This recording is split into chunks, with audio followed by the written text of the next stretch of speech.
থোবরা বরাবর বাংলাদেশের মানচিত্র বসিয়ে দিতে চাই, নিবি? বখতিয়ার ভীষণ অবাক হয়ে ঘুরে তাকিয়েছে, কি তাকায়নি, তার চোয়াল বরাবর প্রচন্ড শক্তিতে একটা ঘুষি আছড়ে পড়ল। এতটাই জোর যে বখতিয়ারের শরীরটা ছিটকে পড়ল মাটিতে। মনে হলো চোয়ালের ঝাড় বুঝি নড়ে গিয়েছে। তার দলের ছেলেরা আঁতকে উঠে ঝট করে সামনে তাকালো। আবছায়া লাইটের আলোয় প্রতিফলনে ভেসে উঠল ছায়া মূর্তিটি। সুঠাম শরীরের অধিকারী, জ্যাকেট পরে থাকলেও শক্তিশালী বাহু স্পষ্ট বোঝা যাচ্ছে। সুদর্শন তীক্ষ্ণ চেহারায় জান্ত হিংস্রতা, ভ্রু পিয়ার্সিং চিকচিক করছে অশনি সংকেতের মতন। দণ্ডায়মান সাইবান আলাদিন। কোন শালা তুই? বখতিয়ার ব্যথায় কোকিয়ে চিৎকার করে উঠল। Call me daddy. তির্যক হেসে ঝাঁকালো কণ্ঠে জবাব দিল সাইবান। তার নয়ন ছোড়া বিক্ষিপ্তভাবে চারপাশ পর্যবেক্ষণ করল। অনুরাগের ফুলে উঠতে থাকা গাল, আতঙ্কিত মিস্টার চৌধুরী আর সবশেষে জলজলে দৃষ্টিতে আশা নিয়ে তাকিয়ে থাকা তিতলি। সাইবানের সঙ্গে চোখাচোখি হতেই মেয়েটা দৌড়ে বাড়ির বাইরে চলে এলো। সাইবান অবশ্য নাটক দেখতে দাঁড়িয়ে থাকলো না। তিতলিদের বাড়ির পাশেই নতুন কিছু জিনিস তৈরির কাজ চলছিল। হনহন করে এগিয়ে গিয়ে সেখানে পড়ে থাকা একটা চেলা কাঠ হাতে তুলে নিল সাইবান। মিস্টার চৌধুরী ভড়কে গেলেন এই ছেলের এমন রুদ্র রূপ দেখে। বাবা, আস্তে আস্তে, মারামারির কি দরকার? চান্দাবাজ আর ইফটিজারের জন্য মায়ের উপর কোনো কথা নেই, আপনি সরুন আঙ্কেল। বখতিয়ার কোনো মতে উঠে দাঁড়িয়েছে কি দাঁড়ায়নি, সাইবান শটান কাঠটা নিয়ে জোরালো আঘাত হেনে বসলো ছেলেটার পাঁজর বরাবর। মুহূর্তেই গন্ডগোল বেঁধে গেল। আপনার নীরব অনুরাগ এরাও আর বসে রইল না। আশেপাশে যে যা হাতে পেয়েছে সেটা নিয়েই চড়াও হলো। ধস্তাধস্তির মাঝে বখতিয়ারের কলার ধরে টানতে টানতে বাড়ির সিঁড়ির কাছে নিয়ে গেল সাইবান। ঠিক তিতলির পায়ের সামনে বান্দাকে উপর করে ফেলে পিঠের উপর পা দিয়ে চেপে ধরলো। এক হাতে চেলা কাঠ ধরে রেখে শাসালো। আমি যা যা বলবো বাঁচতে চাইলে তাই তাই রিপিট করবি। বল, আম্মা জান আমাকে মাফ করে দেন, আমি আর জীবনেও আপনার দিকে কুনজরে তাকাবো না। যদি তাকাই তাহলে আমি কুত্তার পা চাটি। বল। বখতিয়ার জোর করে ঠোঁটে ঠোঁট চেপে রেখেছে। অপমানে টকটকে হয়ে গিয়েছে সম্পূর্ণ।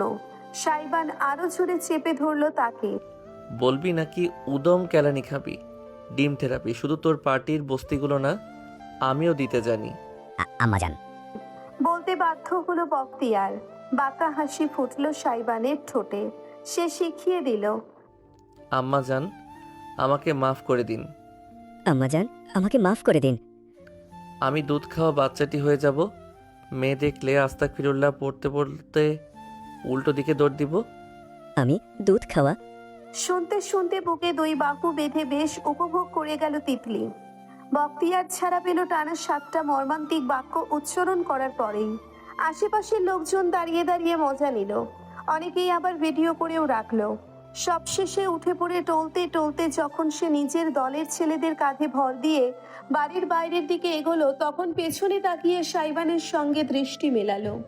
চেলা কাঠটা কাঁধে ঠেকিয়ে বান্দা এক হাতে সিগারেট জ্বালিয়ে ঠোঁটে পুড়ে রেখেছে। ভ্রু কুঁচকে তীব্র অসহনীয় এক দৃষ্টিতে বখতিয়ারের দিকে তাকালো সে। তোকে আমি দেখে নেব। দাঁত কিরমির করে উচ্চারণ করলো বখতিয়ার। সাইবান খিলখিল করে হেসে উঠে ঠোঁট থেকে সিগারেট সরিয়ে বলে উঠল, তুই কি রাত কেনা এখন দেখতে পাচ্ছিস না? আপনার নীরব একযোগে অট্ট হাসিতে ফেটে পড়ল। অনুরাগ অব্দি হাসতে গিয়ে নিজের ব্যথা পাওয়া গালটা চেপে ধরল। অপমানের চূড়ান্ত পর্যায়ে পেরিয়ে যাওয়ায় বখতিয়ার আর দাঁড়িয়ে থাকতে পারল না। খুঁড়িয়ে খুঁড়িয়ে হেঁটে বেরিয়ে গেল গেটের বাইরে। অনুসরণে তার সাঙ্গপাঙ্গ। চারপাশ শুনশান হয়ে পড়তেই তিতলি ছুটে এসে সাইবানকে চাপটে ধরল। থ্যাঙ্কস দোস্ত। কি ভয় পেয়ে গিয়েছিলাম আমি। আব্বুকে যাচ্ছে তাই ভাবে হুমকি দিচ্ছিল। সাইবান খানিকটা বিব্রত হলেও তিতলির মানসিক অবস্থার কথা চিন্তা করে সরিয়ে দিল না। শুধু একটি হাত মেয়েটার মাথায় রাখলো। ইটস ওকে নাও। তোদের সবাইকে যে আমি কি বলে ধন্যবাদ দেব। বলতে বলতে মিস্টার চৌধুরীর সিঁড়ির উপরেই বসে পড়লেন। অনুরাগ তাকে ধরলো। মিসেস চৌধুরীও ছুটে এলেন। ঈদের জ্বালায় বাঁচি না আর। থানায় জিডিও করে রেখেছি। যদি পুলিশ একটু গুরুত্ব দিত, টাকা ঢেলেও লাভ হচ্ছে না। পার্টি ক্ষমতায় আছে, পলিটিক্সের পাওয়ারে উঠছে বেশি। এদের সাথে বেশি ঝামেলায় না জড়ানোই ভালো। প্রতিবেশীদের কেউ একজন বলল, তবে সাইবান পাত্তা দিল না। নিজের কাছ থেকে সাবধানে তিতলিকে দূরে সরিয়ে দাঁড়িয়ে চেলাকাঠ ফেলে দুহাত উপরে তুলে খানিক আড়ামোড়া ভাঙল বুঝি। তারপর অবিচলিত কণ্ঠে বলে উঠল, আন্টি এক মগ কফি হবে? শরীরটা কেমন ম্যাজম্যাজ করছে। মিসেস চৌধুরী এত চিন্তার মাঝেও না পারতে হেসে ফেললেন। দ্রুত বাড়ির ভেতর যেতে যেতে বললেন, অবশ্যই তোমরা সবাই ভেতরে আসো। একেবারে সকালে নাস্তা না খাইয়ে কিন্তু ছাড়ছি না। আজকের সকালের নাস্তার টেবিল জুড়ে গুরুগম্ভীর পরিবেশ বিদ্যমান। শুধু প্লেট চামচের টুংটাং শব্দ ছাড়া দ্বিতীয় কোনো রা নেই কারো মুখে। নীরব, অস্থির, রীতিমতো দমবন্ধকর একটা অবস্থা। সবাইকে নাস্তা বেড়ে দেওয়ার দায়িত্ব পালনের পাশাপাশি আর চোখে মানুষটাকে দেখে যাচ্ছে ইরাম, AKM আহমেদ উদ্দিন, সাইবান সারিকার বাবা, সামিয়ার স্বামী এবং ইরামের খালু। পেশায় একজন ব্যবসায়ী। ঠিক কিসের ব্যবসা সেটা ইরামের বিস্তারিত জানা নেই। এই মানুষটার সম্পর্কে জ্ঞান তার ভীষণই কম। শূন্য বললেও ভুল হবে না। কারো সাথেই মিশুক নন। ছোটবেলার স্মৃতি হাতড়েও এই লোকটার বিশেষ উপস্থিতি ইরাম মনে করতে পারছে না। পাশাপাশি বসার বদলে সামিয়া এবং আহমেদ বসেছেন একে অপরের মুখোমুখি। টেবিলের দুপাশে দুজন, যেন মাঝখানে কেউ দেওয়াল তুলে দিয়েছে। বাবার পাশে বসা সারিকা বিশেষ অস্বস্তিতে আছে, তার চেহারা দেখেই বোঝা যাচ্ছে। কেমন যেন হাঁসফাঁস করছে। ইরাম টেবিল ঘুরে নীরবে আহমেদের প্লেটে আলু ভাজি বেড়ে দিতেই তিনি প্লেট দূরে ঠেলে বলে উঠলেন, আমি আলু ভাজি খাই না। ইরাম ভড়কে গেল। সামিয়া ভ্রুকুচকে তাকালেন। কবে থেকে আলু ভাজি তোমার পছন্দের নাস্তা? আজকে থেকে আর পছন্দের নেই। গলা খাকারি দিয়ে ইরাম বলল, আপনাকে তাহলে ডিম পোচ করে দিই খালু, 2 মিনিট একটু বসুন। হাত তুলে ইরামকে থামিয়ে দিলেন আহমেদ। চা পরোটায় আমার হয়ে যাবে, থ্যাঙ্কস। ডিমের খোসার উপর হাঁটা বোধহয় একেই বলে। শুধু ইরামই নয়, বরং বাড়ির প্রত্যেক সদস্যই ভীষণ সচেতন হয়ে উঠেছে। ইরাম বেশ তর্ক না করে চেয়ার টেনে বসলো। কোনো মতে 8খানা রুটি সে শেষ করেছে। সেই সময়েই সামিয়া কথা বলার সিদ্ধান্ত নিলেন। না জানিয়ে মালয়েশিয়া থেকে হুট করে চলে এলে যে? কেন? ঢাকঢোল পিটিয়ে সানাই বাজিয়ে আসা উচিত ছিল বুঝি? ব্রুকুচকে ফেললেন সামিয়া। সেটা বলিনি। না না, বলে ফেলো। তুমি যা বলো তাই তো হয়। তোমার ওপর কথা বলার কোনো অধিকার অন্য মানুষের আছে? শখ, স্বপ্ন, ইচ্ছে সব তোমারই পূরণ হতে হবে। বাকিদের দিক ভাবার প্রয়োজন নেই। আহমদ। টেবিল চাপড়ে উঠে দাঁড়ালেন সামিয়া। তীব্র দৃষ্টিতে তাকালেন স্বামীর দিকে। তুমি অভদ্র আচরণ করছো বলে মনে হচ্ছে না? নিজের মর্জি মতো যাকে তাকে বাড়ির বউ বানানোর সময় তোমার মনে হয়নি তুমি লিমিট ক্রস করেছো? আহমেদের কণ্ঠ শান্ত, অথচ তার কথার মাঝে অদ্ভুত একটা তেজ আছে। উপেক্ষা করা অসম্ভব। সারিকা নিজের বাবা মায়ের উত্তপ্ত ক্রোধের মাঝে একটুখানি শীতল হাওয়া হতে চাইল। মম, ড্যাড, প্লিজ, তোমরা বাচ্চা না। এখন এটা নাস্তার টেবিল। অন্য বাড়ির মানুষের সামনে এসব কি ধরনের উদ্ভট আচরণ? অন্য বাড়ির মানুষ যে ইরাম, তাতে কোনো সন্দেহ নেই। মেয়েটা এমন সময়েও ঠিকই একটা ঠেস দিয়ে দিল। ইরাম একটি নিঃশ্বাস ফেলে ভদ্র অথচ আত্মবিশ্বাসী গলায় বলল, খালু, খালামণি, আপনারা প্লিজ আমাকে নিয়ে ঝগড়া করবেন না। যদি আমার জন্য এই দ্বৈরথ সৃষ্টি হয়ে থাকে, তবে কর জোরে ক্ষমা প্রার্থনা করা ছাড়া আমার আপাতত আর কিছু করার নেই। প্লিজ আপনারা শান্ত হন, আমরা নাস্তা করি। আলাপ আলোচনা সব না হয় খালু আপনি বিশ্রাম নেওয়ার পর করা যাবে। আহমেদ বাঁকা দৃষ্টিতে ইরামকে দেখলেন। তারপর এক চুমুকে গরম চায়ের কাপ শেষ করে ঠাস করে চেয়ার ঠেলে টেবিল থেকে উঠে গেলেন। আমার হয়ে গেছে। এটুকুই। তিনি আর বসলেন না। লম্বা পা ফেলে বাড়ির অন্দরমহলে আড়াল হয়ে গেলেন। আহমেদ চলে যেতে সামিয়া নিজের চেয়ারে ধপ করে বসে পড়লেন। কপালে হাত ঠেকিয়ে চোখ বুজে ফেললেন। সারিকা এগিয়ে নিজের মায়ের কাঁধে হাত রাখল। মম, ইটস ওকে। তুমি জানতে এমনটা হওয়ার ছিল। ইরামেরও ইচ্ছে হলো নিজের খালামণিকে একটু সান্ত্বনা দিন, তবে সেই সুযোগ হলো না। পদশব্দ ভেসে এলো। ঝট করে ফিরে তাকাতেই সে দেখল ভেতরে ঢুকেছে সাইবান। কারো দিকেই তাকায়নি সে। সামিয়া আর সারিকা দুজন দুজনের গোপন কথোপকথনে ব্যস্ত থাকায় বিশেষ নজরপাত করেনি। তবে সাইবানের হাঁটুর দিকে জিন্সের ছেঁড়া অংশ এবং ঘাড়ের দিকে লালচে দাগ ইরামের দৃষ্টি এড়ালো না। সাইবান উপরে উঠে যেতেই সেও টেবিল থেকে উঠে ছুটে চলে গেল বেডরুমের দিকে। বেডরুমের ভেতর ঢুকেই যথারীতি ইজানকে ক্রিবে নিদ্রাচ্ছন্ন দেখতে পেল সাইবান। ছোট্ট শিশুটি 2 হাত মুঠো করে গভীর ঘুমে আচ্ছন্ন, পাতলা ঠোঁটজোড়া হালকা ফাঁক করা, সেখান থেকে লালার রস গড়িয়ে বালিশে পড়ছে। বাঁকা হাসলো সাইবান। খাওয়া কাদা হাগুমতো ঘুম, সার্কেল অনগোয়িং। মাথা ঝাঁকিয়ে নিচের জ্যাকেটটা খুলে নিল সে। ভেতরের ট্যাঙ্ক টপ বেরিয়ে আসতেই ত্বকের উপর লালচে নীলাভ দাগ পরিষ্কার হলো। মারামারির সময় সেও কম কিছু হজম করেনি, তবে অতি উত্তেজনায় আদ্রেনালিনের ক্ষরণে তখনও সব গায়ে লাগেনি। এখন লাগছে। গরম পানির ভেতর বসে থাকতে হবে ঘন্টাখানেক। জাকুচির কথা মনে পড়ল, কিন্তু হাতে অত সময় নেই। দুপুরের আগেই আবার সিলেটের জন্য বেরিয়ে যেতে হবে। সে যখন ঘাড়ে একটা তোয়ালে ঝুলিয়ে বাথরুমে কুইক শাওয়ার নিতে যাবে, তখনই বেডরুমে ঢুকলো ইরাম। খানিকটা হাঁপাচ্ছে, ছুটে এসেছে বোঝা যাচ্ছে। সাইবান এমন মুহূর্তেও মজা নিতে ছাড়লো না। মাথা কাত করে স্ত্রীকে আপাতমস্তক পর্যবেক্ষণ করে বলল, স্বামীর বুকে ঝাঁপিয়ে পড়তে আর তর সইছে না যে ছুটতে ছুটতে এসেছেন। বলে শাহরুখ খান স্টাইলে বুক চেতিয়ে 2 বাহু মেলে ধরল সাইবান। ইরাম বিরক্তিবোধক শব্দ করে এগিয়ে এসে চাপড় দিল তার মেলে ধরা হাতে। মজা বন্ধ করো। সারা রাত কোথায় ছিলে? আর এসব কিসের দাগ? ব্যথা পেয়েছো কিভাবে? মুখ থুবড়ে ম্যান হলে পড়েছো, এমন গাল গল্প আমায় বিশ্বাস করতে বলবে না। বেশি কিছু না, একটু শক্তি প্রদর্শন প্রতিযোগিতায় অংশ নিয়ে এলাম আর কি। রাতটা হলে আবার খেলা জমে না। সাইবানকে ঠেলে জোরপূর্বক বিছানায় বসিয়ে দিল ইরাম। অতঃপর দ্রুত হাতে ড্রেসিং টেবিলের ড্রয়ার থেকে ফার্স্ট এইড কিট নিয়ে এসে বসল। সাইবান ভ্রু তুলে বিস্ময় নিয়ে রমণীর কর্মকাণ্ড দেখে গেল। ইরাম অ্যান্টিসেপটিক দিয়ে তুলো ভিজিয়ে সাইবানের কাছে সরে এলো। নরম আঙ্গুলে তার মাথাটা সামান্য কাত হয়ে ঘাড়ের দিকের দাগটা ভালোভাবে পর্যবেক্ষণ করলো। কেউ ঘুষি মেরেছে এখানে? এতটা কাছ থেকে ইরামের উষ্ণ নিঃশ্বাস ছুঁয়ে গেল সাইবানের ঘাড়। শিউরে উঠল সে না চাইতেও। চোখ জোড়া অজান্তেই বন্ধ হয়ে এলো। ইরাম থেমে নেই। তুলাটা লালচে হয়ে ওঠা ত্বকে বসিয়ে আলতোভাবে মুছে নিতে নিতে সে ফিসফিস করলো, মারামারি করেছো তুমি?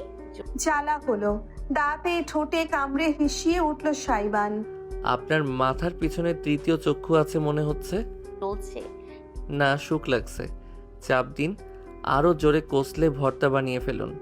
রাগে গজগজ করে উঠল সাইবান। ইরামের ঠোঁটে মৃদু হাসি ছুঁয়ে গেল।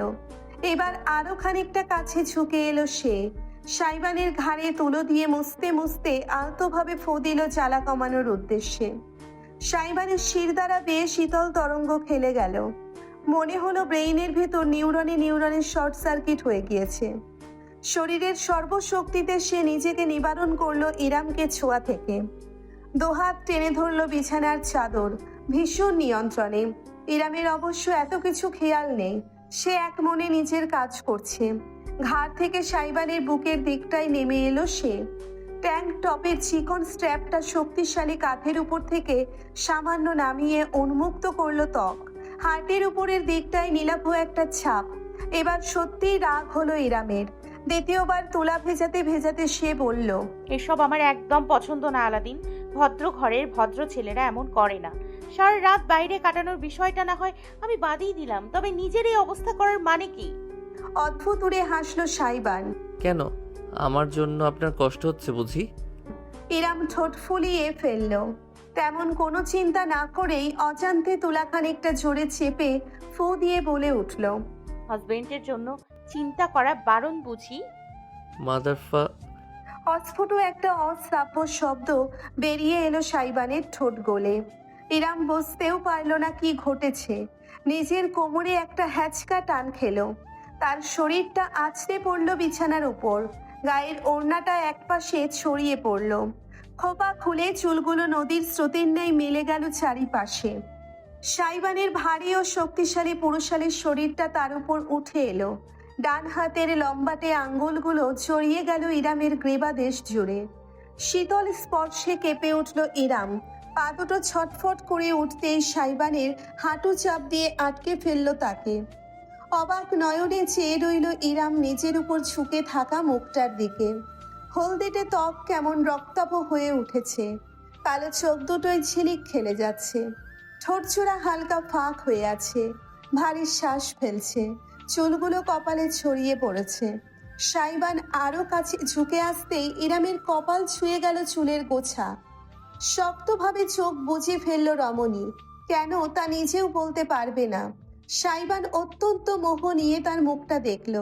ইরামের নাকে ছোট্ট একটি নোসপিন জলজল করছে। বস্তুটা এত কেন টানছে বোঝার আগেই সাইবান ঝুঁকে সেই নোসপিনের উপর নিজের ঠোঁট ছুঁয়ে দিল। ইরাম হালকা ঝটকা দিয়ে উঠল, অথচ নড়তে পারল না।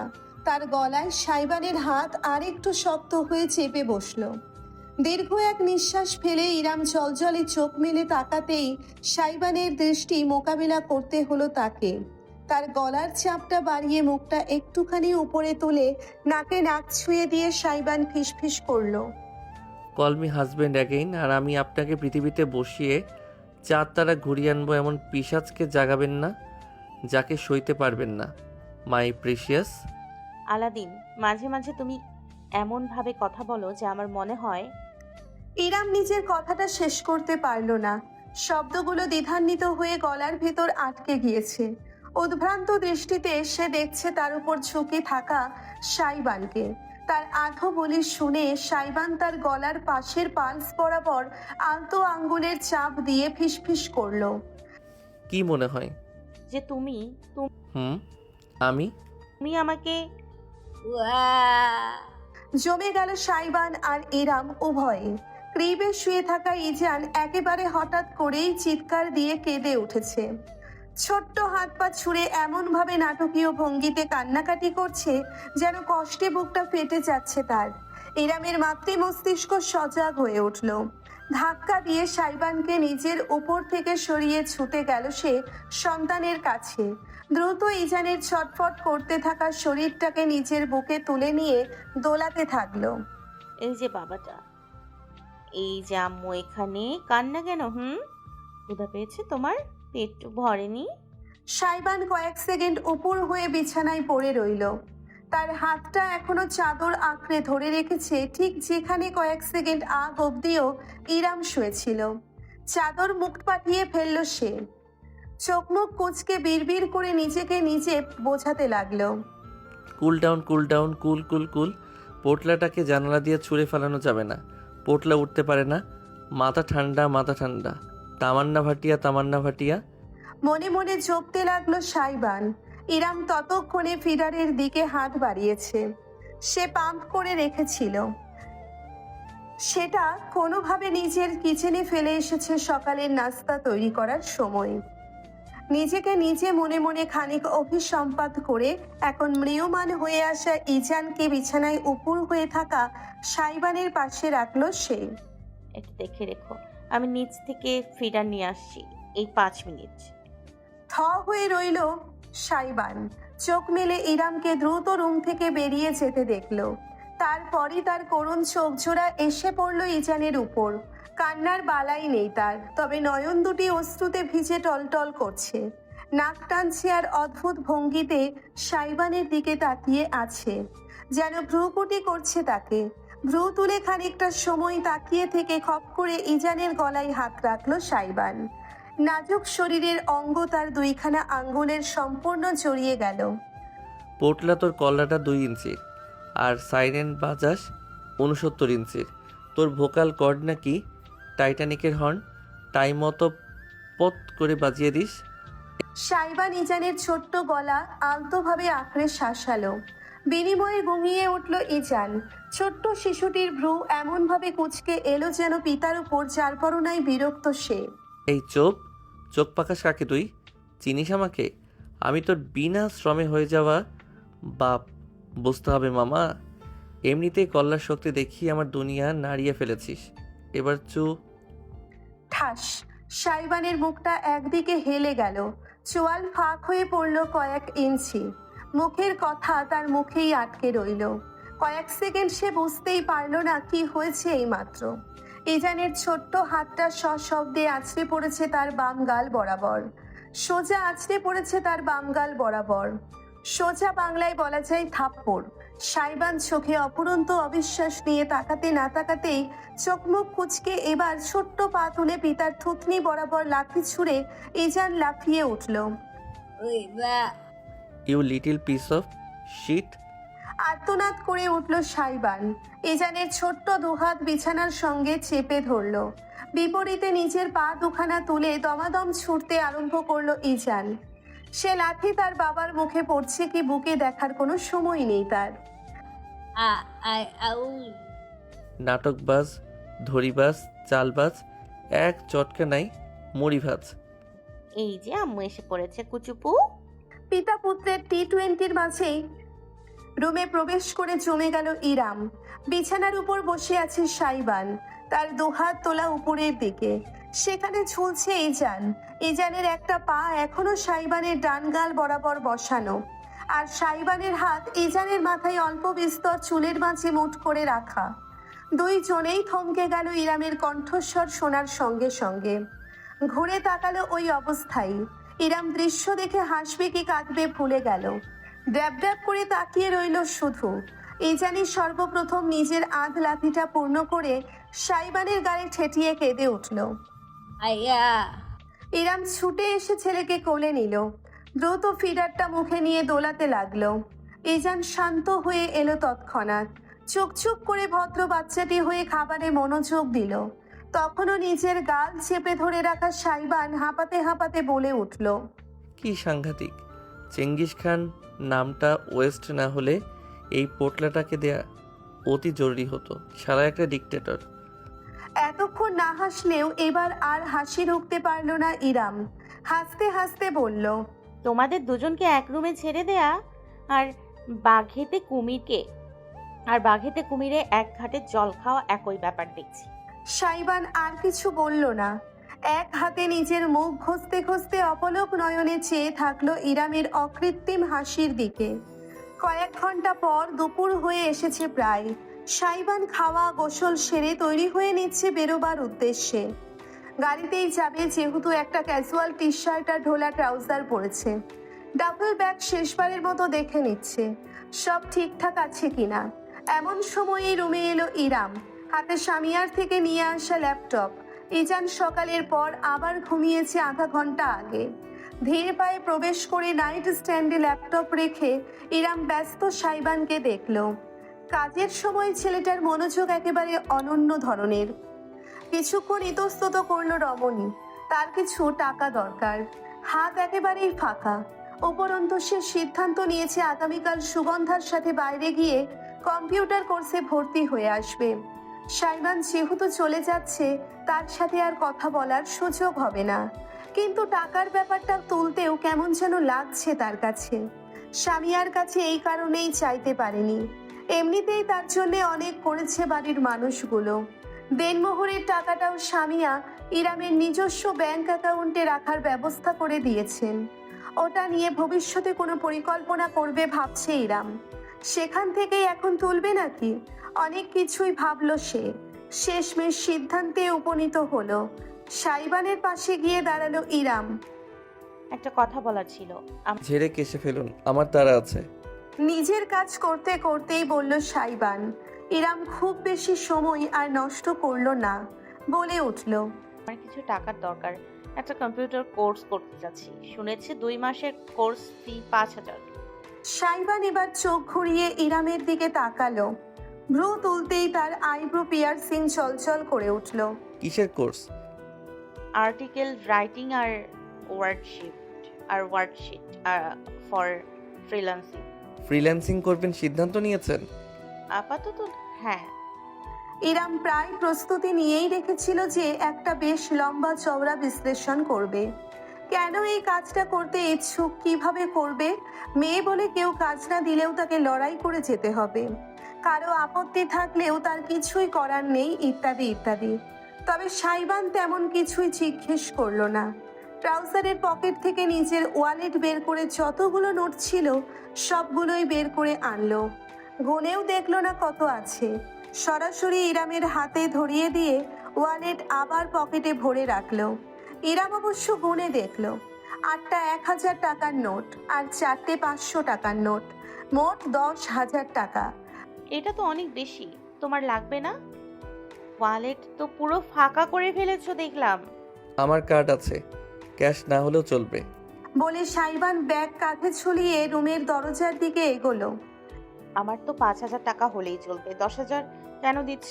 ইরামের কণ্ঠস্বরে সাইবান ঘুরে তাকিয়ে বলল, রেখে দিন, পরে কাজে লাগবে। না, লাগলে আবার চাইবো। আপাতত ঋণ করো না। টাকা কষ্ট করে উপার্জন করতে হয়, তোমার বাড়ির উঠানের গাছে ধরে না। ইরাম এগোলো, বাকি 5,000 টাকা ফিরিয়ে দিতে গেল সাইবানের হাতে। সঙ্গে সঙ্গে তার হাতটা মুঠো করে চেপে ঝুঁকে এসে বান্দা তির্যক হেসে জানালো, you better learn to spend as first as I earn.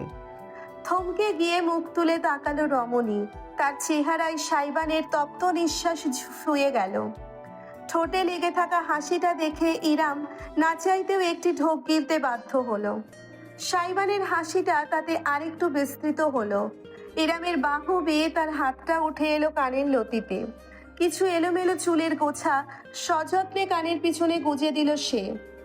তারপর মুখ নামিয়ে সেই কানের কাছে আবেশ মাখা মৃদু কণ্ঠে বলল, পরের বার থেকে আর আমার কাছে টাকা চাইবেন না। এক্সট্রা ওয়ালেট ক্লোজেটের দ্বিতীয় ড্রয়ারে রাখা আছে, লক্ষ্মী বইয়ের মতো যা লাগে নিয়ে খরচ করবেন। মাস শেষে ওটা ভর্তি করে রাখার দায়িত্ব আমার। ইরামের ঠোঁট জোড়া ফাঁক হয়ে রইল। সম্মোহিতের ন্যায় সে চেয়ে রইল সাইবানের দিকে, কেন যেন দৃষ্টি ফেরাতে পারল না নিজের। সাইবান তার চোখের দিকে তাকালো। তারপর কিভাবে যেন বিদায় জানাতে হয়।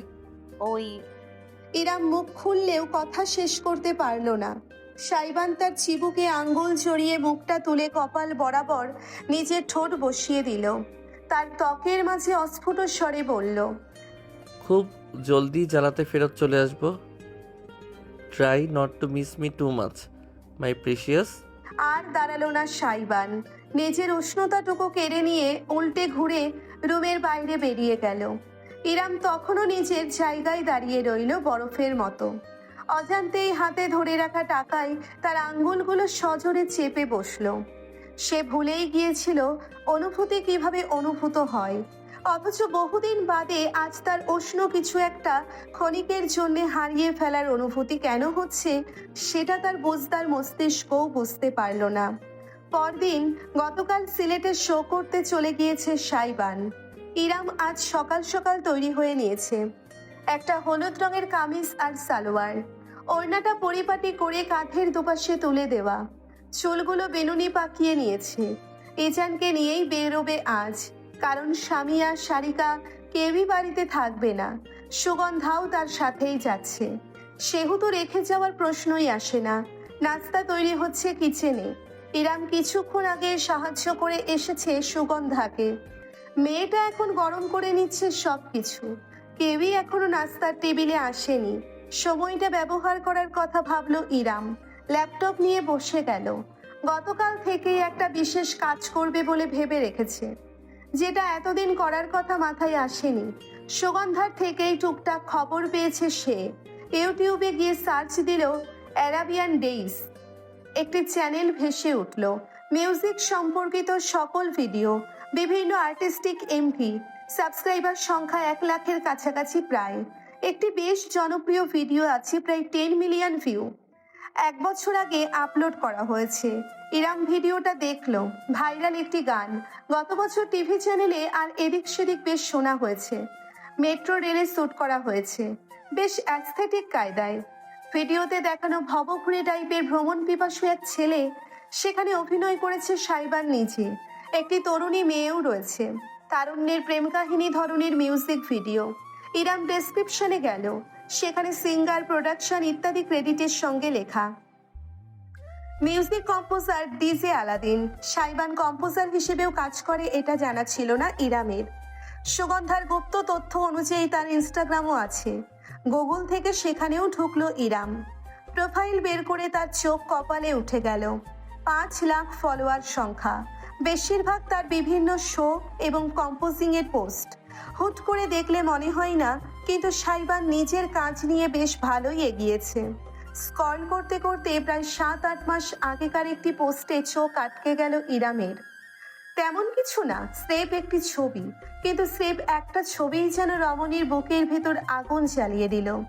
জিমে তোলা একটা মিরর পিকচার, সাইবানের পরনে কোনো শার্ট নেই, উদাম শরীর, শুধু একটা ঢোলা কালো ট্রাউজার পরনে।